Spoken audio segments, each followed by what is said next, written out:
I will retire at the right time. It is your Bharat के उपराष्ट्रपति जगदीप धनखड़ ने अचानक अपने पद से इस्तीफा दे दिया। ये खबर जितनी चौंकाने वाली है उतनी ही रहस्यमय भी। क्या हुआ ऐसा कि उन्होंने बीच कार्यकाल में ही पद छोड़ दिया? पूर्व राष्ट्रपति जगदीप धनखड़ ने कहा था कि वह फिलहाल इस्तीफा नहीं देंगे, अगस्त 2027 में रिटायरमेंट 2027 वही समय है उपराष्ट्रपति के तौर पर उनका कार्यकाल पूरा होना था। लेकिन फिर कुछ ऐसा हुआ कि 11 दिनों बाद उन्होंने अपनी कुर्सी छोड़ दी। धनखड़ ने इस्तीफे का कारण अपने स्वास्थ्य को बताया है। आज के मेन टॉपिक क्या रहेंगे हमारे इस वीडियो के? कौन है जगदीप धनखड़, उनके इस्तीफे की वजह क्या है, उनका राजनीतिक असर क्या पड़ेगा और जनता और सोशल मीडिया की प्रक्रिया क्या है। चलिए जानते हैं जगदीप धनखड़ कौन है। जगदीप धनखड़ एक वरिष्ठ वकील और राजनेता रहे हैं।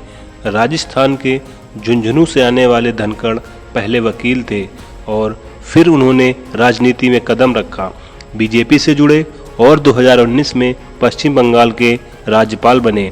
2022 में उन्हें भारत का उपराष्ट्रपति नियुक्त किया गया। उनकी छवि एक सख्त लेकिन अनुशासित नेता की रही है। अब हम जानते हैं कि उनके इस्तीफे की क्या वजह है।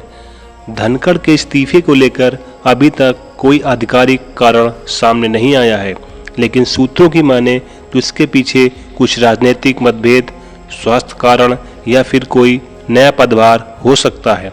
कुछ रिपोर्ट्स का दावा है कि संसद में चल रही विपक्ष की रणनीतियों और संसदीय कार्यों में असहयोग ने उन्हें मानसिक रूप से थका दिया था। कुछ लोग मानते हैं कि उन्हें किसी और पद के लिए तैयार किया जा रहा है। अब हम जानते हैं कि इस इस्तीफे का राजनीतिक असर क्या पड़ेगा। अब सवाल यह है कि अगला उपराष्ट्रपति कौन होगा? क्या एनडीए से कोई नया चेहरा आएगा या विपक्ष इसका कोई लाभ उठाने की कोशिश करेगा? जनता और सोशल मीडिया की प्रतिक्रिया देने के बाद उपराष्ट्रपति ने प्रधानमंत्री मोदी का धन्यवाद दिया। उसके उपलक्ष्य में मोदी जी ने कहा कि उन्होंने कई भूमिकाओं में देश की सेवा की है और उन्हें उनका अवसर मिला। उनके उत्तम स्वास्थ्य की कामना करता हूं। वहीं जयराम रमेश ने कहा कि उनके अचानक इस्तीफा जितना चौंकाने वाला है उतना ही अकल्पनीय भी है। आज शाम करीब 5 बजे तक मैं उनके साथ था। वहां कई दूसरे सांसद भी थे और साथ कुछ लोग इसे सम्मानजनक विदाई मान रहे हैं तो कुछ इसे राजनीतिक चाल बता रहे हैं। ट्विटर पर #जगदीप धनखड़ ट्रेंड कर रहा है। लोग पूछ रहे हैं क्या यह मोदी सरकार की अगली रणनीति का हिस्सा है?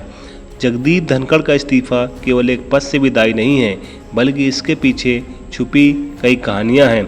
आपके अनुसार इस तरीके की असली वजह क्या हो सकती है? नीचे कमेंट करें और अपनी राय जरूर बताएं। अगर आपको ये जानकारी उपयोगी लगी हो तो चैनल को लाइक कीजिए, शेयर कीजिए और सब्सक्राइब कीजिए।